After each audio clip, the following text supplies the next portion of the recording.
Assalomu alaykum do'stlar. Sizlar bilan Rahmatov Erkinjon va bugun gemostas mavzusi haqida gaplashib o'tamiz.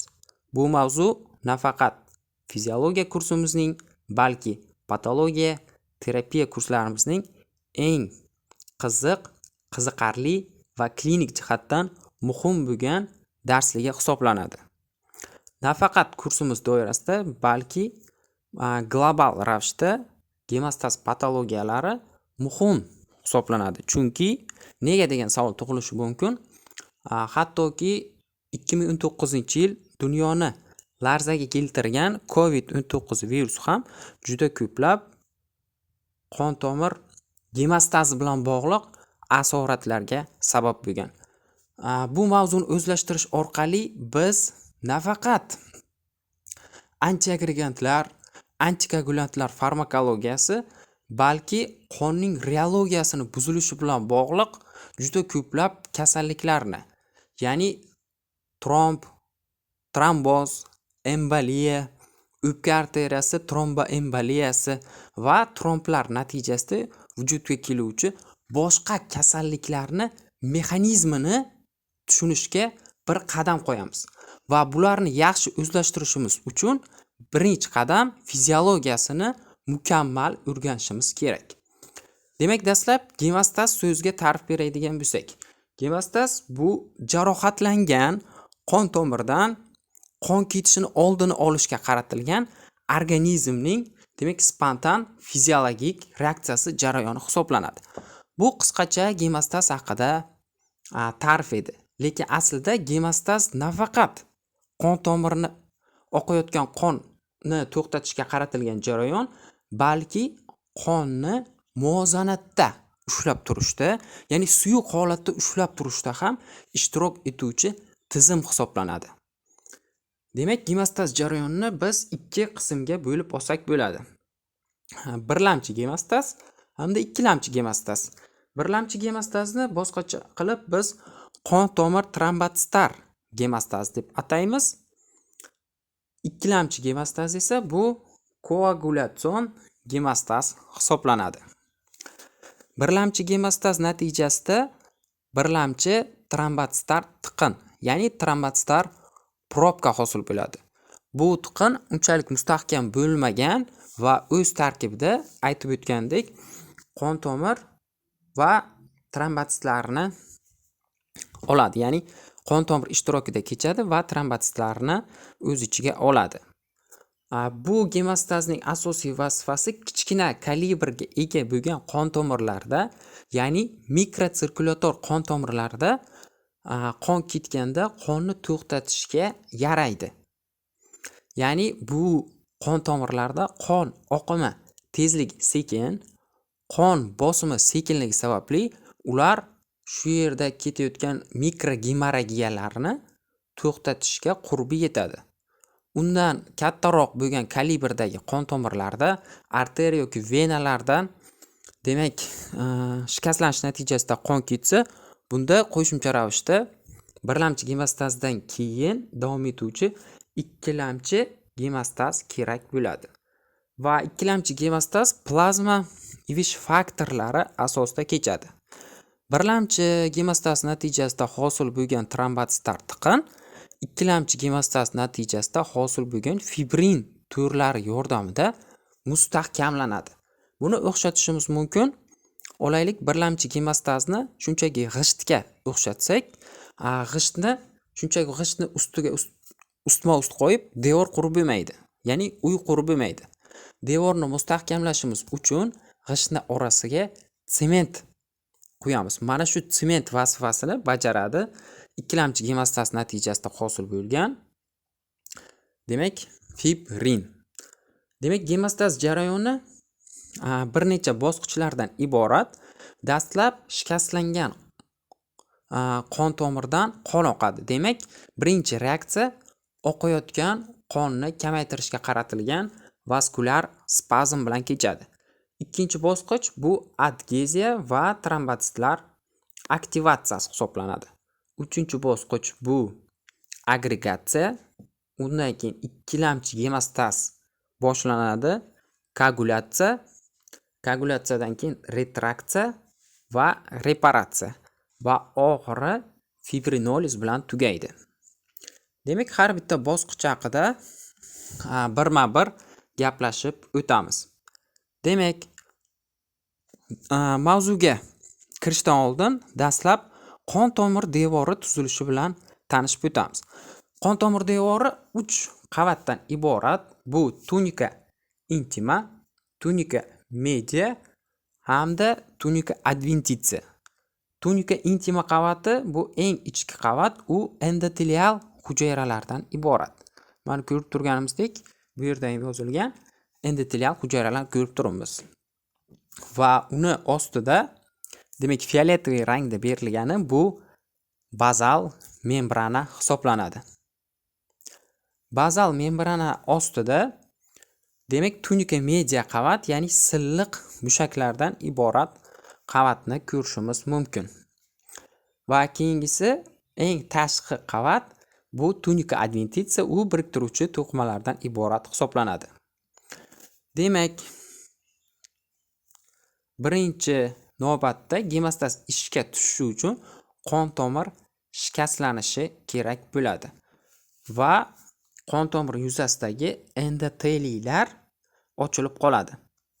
Mana bu yerda ko'rib turibmiz, endoteliyasi yo'q, endoteliy yalang'och bo'lgan soha va uning ostida joylashgan kollagen ochilib qoladi.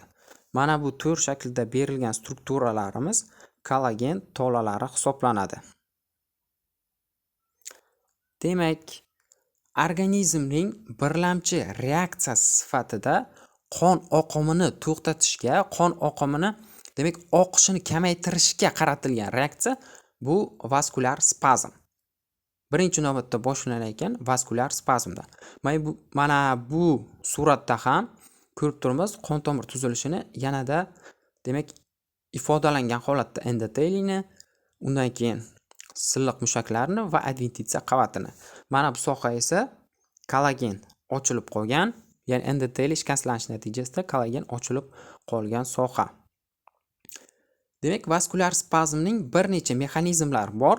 Ulardan birinchisi endoteliy shikastlanishi natijasida hosil bo'lgan endotelin bir moddasi tomonidan vazokonstriksiya, ya'ni qon tomir to'rayishi amalga oshadi. Keyingi mexanizm bu miogen mexanizm, ya'ni muskul bilan bog'liq. Ya'ni muskul shikastlanishiga javoban reflektor ravishda qisqaradi. Va bu ham qon tomirni to'rayishiga ketayotgan qon hajmini birmuncha kamaytirishga sabab bo'ladi. Undan keyingi mexanizm bu neyrogen mexanizm hisoblanadi. Bu mexanizm ham reflektor tarzda amalga oshadi. Ya'ni o'sha shikastlangan sohadagi og'riq retseptorlarining stimullanishi natijasida bulardan impuls nerv sistemasiga boradi. Markaziy nerv sistemasiga, markaziy nerv sistemasidan esa vegetativ markazga, vegetativ nerv sistemasiga va simpatik nerv sistemasini aktivlaydi. Bunga javoban shikastlangan sohada simpatik nerv sistema tolalari tomonidan ajralib chiqadi adrenalin, noradrenalin va bular ham qon tomirlarini toraytiruvchi effektga ega. Va oxirgi mexanizm bu gumoral mexanizm hisoblanadi.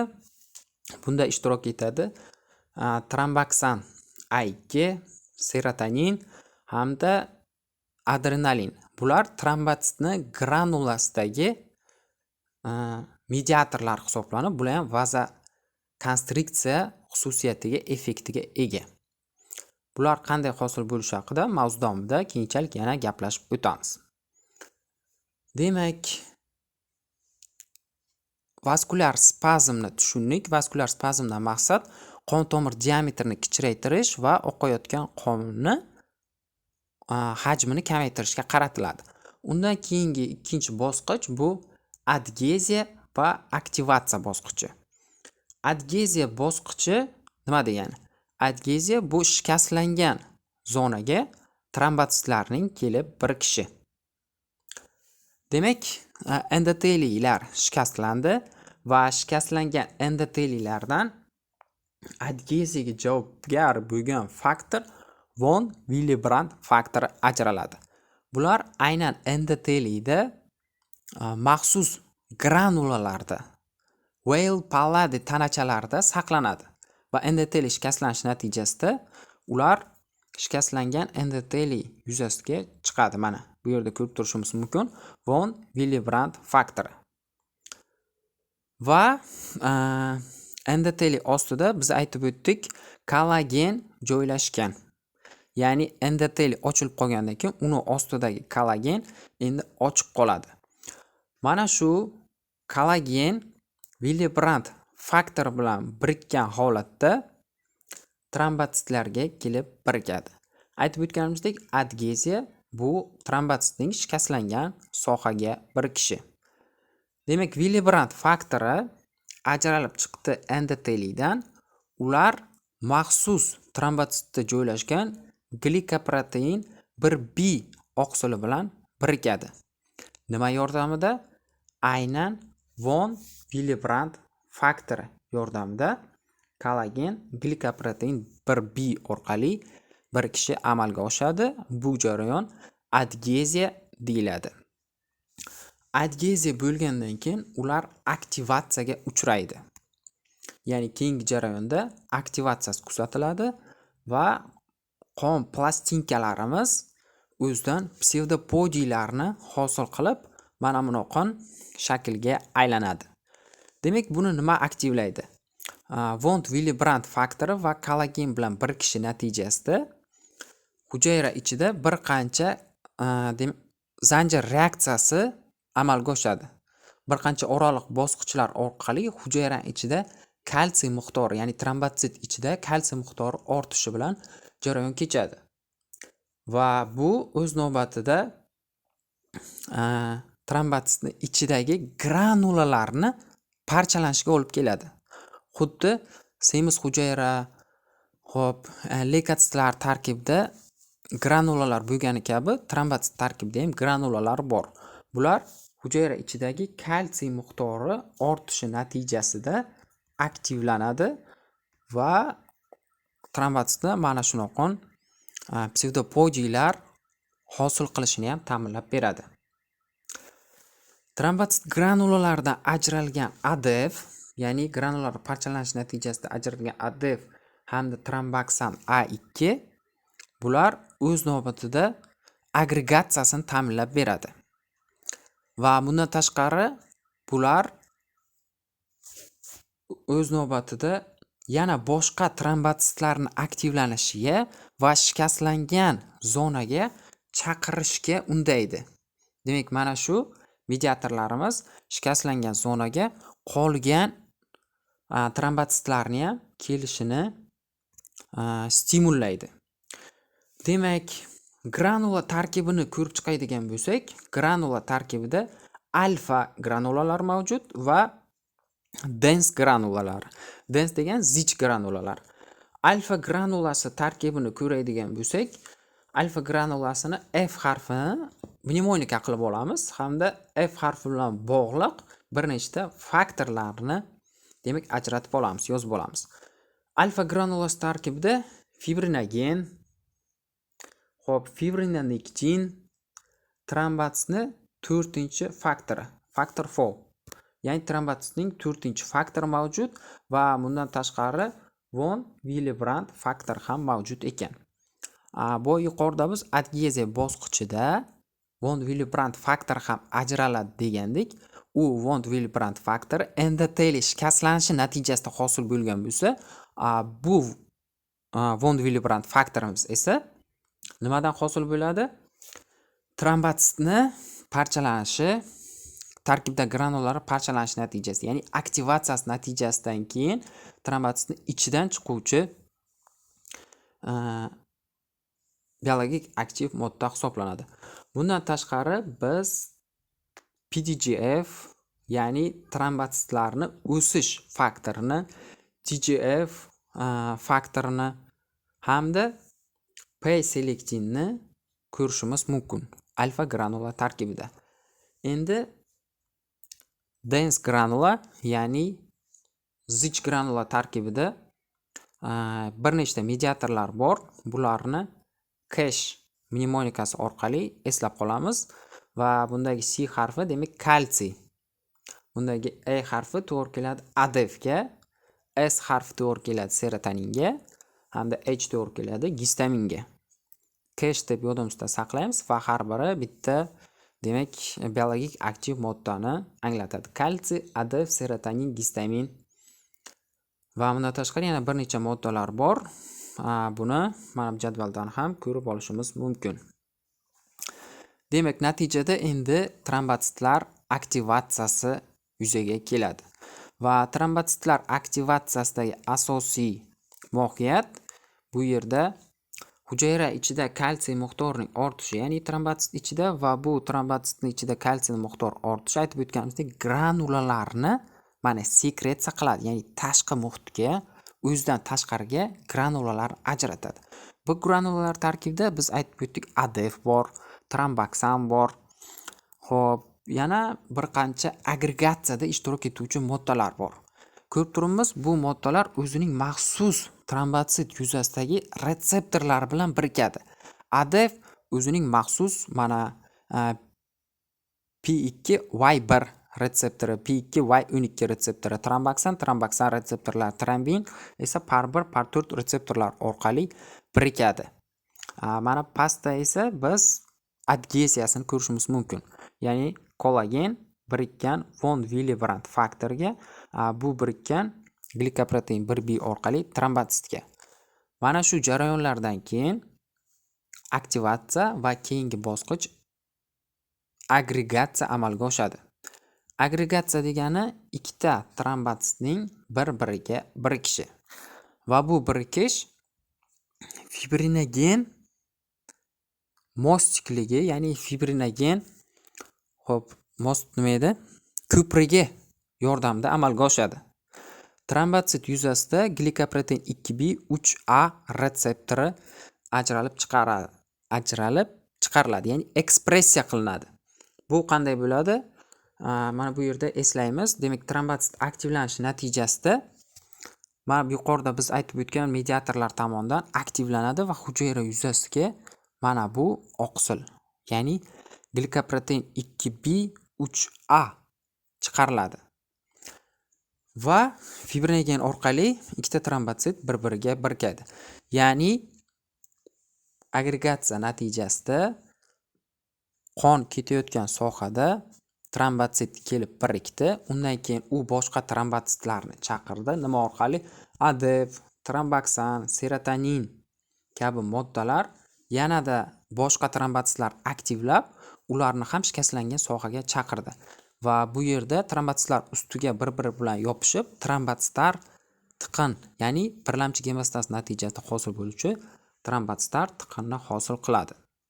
Demak, eng muhim ahamiyat berishimiz kerak bo'lgan joyi, ikkita trombotsit fibrinogen orqali birikadi. Qaysi retseptor desak, glikoprotein 2B, 3A retseptori yordamida. Demak, adgeziya bosqichi amalga oshdi. Shikastlangan endoteliy, uni ostida joylashgan kollagen birikadi von Willebrand faktoriga. Von Willebrand faktori glikoprotein 1B orqali birikadi trombotsitga. Bu adgeziya edi. Uning natijasida adgeziya va aktivatsiya natijasida ADF, tromboksan, serotonin kabi moddalar ajralib chiqib, trombotsitni yanada aktivlashtiradi, qolgan trombotsitlarni chaqiradi va trombotsit yuzasiga glikoprotein 2B, 3A ni ekspressiyasini ta'minlab, ikkita trombotsit bir-biri bilan fibrinogen yordamida birikishini kuzatamiz. Mana bu yerda ham xuddi o'sha jarayonlarni kuzatishimiz mumkin bosqichma-bosqich. Demak, bu birinchi bosqichda endoteliy shikastlanishi va mana endotelidan von Willebrand faktorlarning ajralib chiqishini kuzatamiz. Keyin esa adgeziya bosqichi, aktivatsiya bosqichida mana ko'rib turganimizdek ADF o'zining ADF retseptorlariga birikishini, mana glikoprotein 2B, 3A hosil bo'lishini kuzatishimiz mumkin. Va 4-bosqich agregatsiya. Mana agregatsiyada trombotsitar tiqin hosil bo'lyapti va fibrinogen yordamida u boshqa trombotsitga birikadi. Demak, bu jarayon natijasida aytib o'tgandek, trombotsitar tiqin hosil bo'ladi va bu trombotsitar tiqin unchalik hali mustahkam emas. Va ikkilamchi gemostaz natijasida hosil bo'lgan fibrin yordamida bu trombotsitar tiqinimiz yanada mustahkamlanadi. Shu yerda birlamchi gemostaz, ya'ni trombotsitar tiqin hosil bo'lishi haqida videomiz o'z yakuniga yetdi. Keyingi videoda koagulyatsion gemostaz haqida gaplashib o'tamiz.